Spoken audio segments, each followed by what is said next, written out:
Dear student, मैं doctor Subhash Padiya, associate professor zoology, Rajesh Pilot government college Lalsot. आज हम पेलेमनियस या स्कॉर्पियन की डाइजेस्टिव सिस्टम के बारे में बात करेंगे।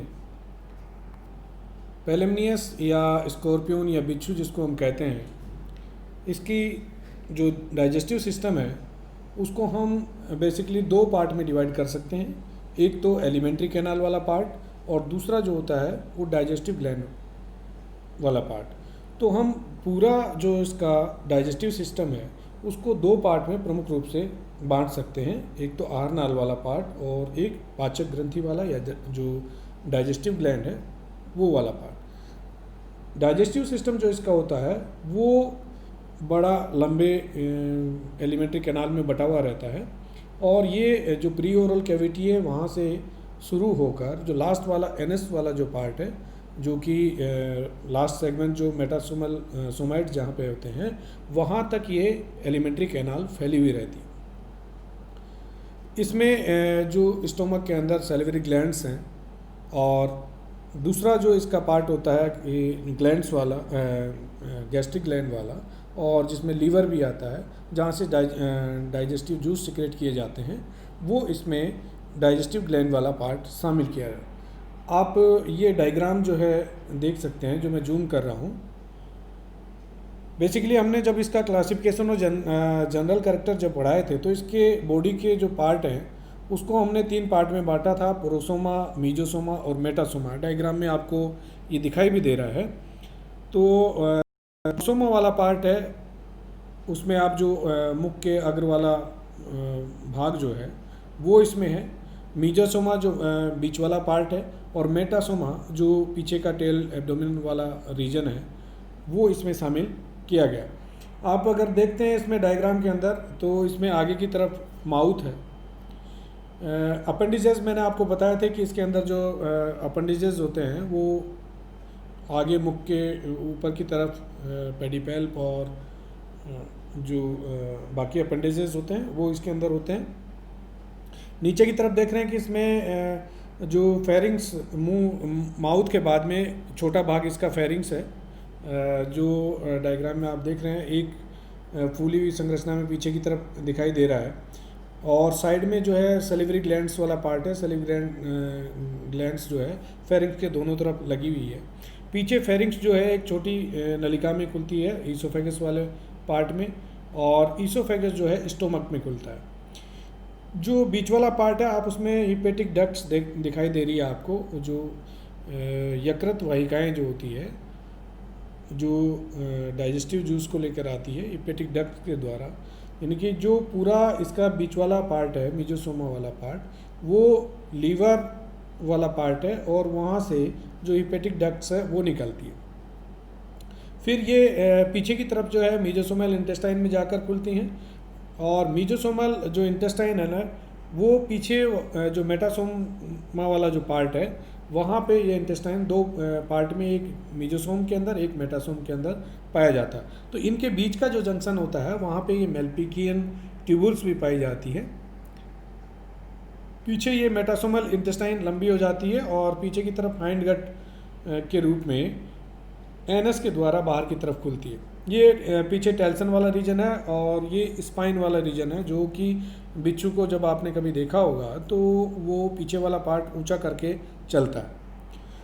तो ये इसका हम अब जो स्टडी कर रहे हैं वो डाइजेस्टिव सिस्टम के बारे में और डाइजेस्टिव ग्लैंड के बारे में, यानी कि जो डाइजेस्टिव सिस्टम है उसको हमने एलिमेंट्री कैनाल और डाइजेस्टिव ग्लैंड दो पार्ट के अंदर बांट दिया गया।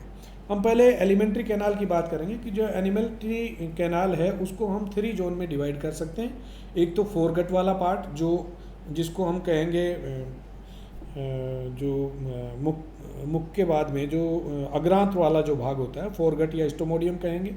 दूसरा जो पार्ट होता है इसका मिडगट वाला पार्ट होता है, मध्यांत्र वाला, और तीसरा पार्ट होता है इसका हाइंड गट या प्रोक्टोडियम उसको कहते हैं, पश्चांत्र वाला पार्ट होता है।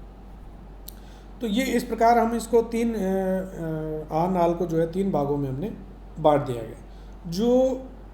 जो फोर गट होती है और जो हाइंड गट होती है, यानी कि अग्रांत्र और पश्चांत्र, इसका जो आंतरिक सतह है वो एक्टोडर्मल कोशिकाओं के द्वारा आस्तरित रहती है, या उनका ओरिजिन जो है एक्टोडर्मल सेल्स के द्वारा होता है, जबकि जो मिडगट होती है वो उसकी जो आंतरिक लाइनिंग होती है वो एंडोडर्म के द्वारा आस्तरित होती है। ये बेसिक डिफरेंस जो है जो एलिमेंट्री कैनाल के पार्ट हैं, अग्रांत्र और पश्चांत्र, ये तो एक्टोडर्म के द्वारा आस्तरित, और जो मिडगट है या मध्यांत्र जिसको कहते हैं वो एंडोडर्म के द्वारा आश्रित रहता है। अब हम सबसे पहले फोरगट की बात करते हैं कि जो फोरगट है उसको भी यहाँ पे जो है हम डिवाइड कर सकते हैं, 4 पार्ट में डिवाइड कर सकते हैं। एक तो प्री ओरल कैविटी वाला पार्ट, दूसरा जो पार्ट है इसका माउथ वाला, और तीसरा फेरिंग्स, और चौथा ईसोफेगस। ये 4 पार्ट में हमने जो है इसको डिवाइड किया है। आप इसका डायग्राम भी पुनः इसको देख सकते हैं कि ये आपके समझ में आ जाए। एक बार इसको आप अपने दिमाग में उतारें कि कौन सा पार्ट कहाँ पे है, कि प्री ओरल कैविटी यानी कि मुख के पहले वाला पार्ट, और वो उसके बाद में जो है इसमें जो फेरिंग्स होती है वो, और नेक्स्ट जो पार्ट होता है इसका ईसोफेगस, और स्टोमक वाला जो पार्ट होता है। तो पहला जो इसका पार्ट है इसका प्री ओरल कैविटी, या इसको हम कहेंगे मुख पूर्वी गुहा। प्री ओरल कैविटी ये एक बड़ी मुख के आगे एक संरचना पाई जाती है, खुली हुई संरचना होती है, जो आगे की ओर 4 जोड़ी जो उपांग होते हैं उनसे घिरी हुई रहती है, और इसके आगे जो पहले उपांग होते हैं 2 कैलिसरी और लेब्रम, ये इसके ऊपर पाए जाते हैं। और जो इसका लेटरल पार्ट है पार्श्व की तरफ, इसमें जो स्पर्शक हैं वो उनके द्वारा ये पार्ट जो है घिरा हुआ रहता है। इसका आधार भाग जो होता है उस पर 2 जोड़ी चलन टांगे की जो मैग्जिलिपीड्स के प्रवर्ध होते हैं उनसे ये निर्मित होता है। आगे का जो इसमें माउथ वाला पार्ट है, इसमें कि एक छोटा माउथ होता है जो अनुपस्थ ओपनिंग के द्वारा प्री ओरल कैविटी में के पास में जो है खुलता है, और पीछे की तरफ ये फेरिंग्स में जाकर खुलता है। तो इसका जो ये पार्ट जो होता है वो अग्रांत्र वाला पार्ट होता है, अग्रभाग वाला, जिसको हम स्टोमोडियम भी कहेंगे। तो इसके जो स्टोमोडियम वाला पार्ट है एलिमेंट्री कैनाल का, वो आगे का पार्ट होता है जिसके अंदर ये सभी पार्ट जो है सम्मिलित किए गए। प्री ओरल कैविटी का माउथ का पार्ट जो होता है वो आगे की तरफ, यानी कि मुख वाला पार्ट, ग्रसनी वाला पार्ट, और जो ईसोफेगस वाला जो पार्ट होता है वो पार्ट इसमें शामिल किया गया। तो ये पार्ट जो होता है वो क्यूटिकल के द्वारा आश्रित होता है, और ये प्री ओरल कैविटी जो है पीछे की ओर एक अनुपस्थ छिद्र इसमें पाया जाता है जिसको तो माउथ कहते हैं, और नीचे ये लेब्रम के द्वारा घिरा हुआ रहता है। तो जो माउथ वाला पार्ट है वो सीधा फिर फेरिंग्स में जाकर खुलता है, और फेरिंग्स जो होता है उसमें जो भोजन होता है उसका लुगदी वाला जो रूप होता है वो बनाकर फेरिंग्स में भेजा जाता है। तो फेरिंग्स एक मस्कुलर संरचना होती है, और ये जो होती है सेक्टोरियल होती है, यानी कि चूषण प्रकार की होती है, सेक्टोरियल प्रकार की ये फेरिंग्स होती है, जिसमें जो इसकी संरचना है, जो इसकी पोजीशन होती है, जो स्फेलोथोरैक्स वाला जो रीजन होता है वहाँ पर ये स्थित होती है। इसमें ये जो फेरिंग्स होती है इसमें ये किसी चूसक अंग की तरह कार्य करती है, यानी कि सक्शन पंप की तरह ये कार्य करती है। तो जो जब भोजन ग्रहण करता है ये स्कॉर्पियन, तो जो फेरिंग्स है उसमें भोजन को मुख के द्वारा चूसा जाता है। तो जो चूसन की क्रिया होती है वो फेरिंग्स के अंदर जो मसल पाई जाती है, और जो इसके नेचर सेक्टोरियल प्रकार का होता है उसके द्वारा ये भोजन को जो है चूसा जाता है। उसके बाद में जो ग्रसनी होती है पीछे की तरफ ईसोफेगस के अंदर जाकर खुलती है। ईसोफेगस वाला जो पार्ट है उसमें उसके बाद में जो है ये स्टोमक के में जाती है, जहाँ पर ये एक प्रकार की संरचना जो है जो भोजन आता है आमाशय के अंदर उसमें जो सलेवरी ग्लैंड्स हैं उनसे जो एक जोड़ी सलाइवरी डक्ट्स आकर खुलती है, तो उनसे जो सलाइवा सिक्रेट होता है उसमें एक लुगदी नुमा संरचना इसको भोजन को बना लिया जाता है। तो उसके बाद में ये भोजन फेरिंग्स और ईसोफेगस में से होता हुआ मिड गट में जाकर पहुंच जाते हैं। मिड गट वाला जो पार्ट होता है इसका, ये अग्रांत के पीछे यानी कि फेरिंग्स वाला पार्ट जो जिसको हमने फोरगट कहा था, जिसमें मुख, ग्रसनी और ग्रसिका इनसे मिलकर ये जो स्टोमोडियम या फोरगट वाला जो पार्ट है वो मिलकर बना होता है। तो पीछे की तरफ ये फोरगट यानी कि ईसोफेगस के बाद में मिड गट में जाकर ये खुलता है। तो मिड गट वाला जो पार्ट है इसका यानी कि मध्यांतर वाला जो पार्ट है वो एक चौड़ी लंबी नलिका रूपी होता है, जिसकी जो इंटेस्टाइन जो बीच वाला जो पार्ट होता है वो ग्लैंडुलर पार्ट होता है, ग्रंथिल होता है। और इसमें इंटेस्टाइन और स्टोमक ये दो भागों से मिलकर बना होता है। जो मिड गट वाला पार्ट है इंटेस्टाइन से और स्टोमक से मिलकर बना होता है। तो जो ईसोफेगस है वो स्टोमक में जाकर खुलता है। तो जहाँ पर ये खुलता है वहाँ पर एक डायफ्राम नुमा संरचना पाई जाती है और वो पीछे की तरफ जो है स्टोमक वो आंत्र में जाकर खुलता है। आंत्र वाला जो संरचना है वो जैसा मैंने आपको डायग्राम में भी बताया था कि एक सीधी लंबी नलिकाकार संरचना होती है और उदर का जो खंड होता है पीछे की तरफ वहाँ जाकर लास्ट तक ये खुली रहती।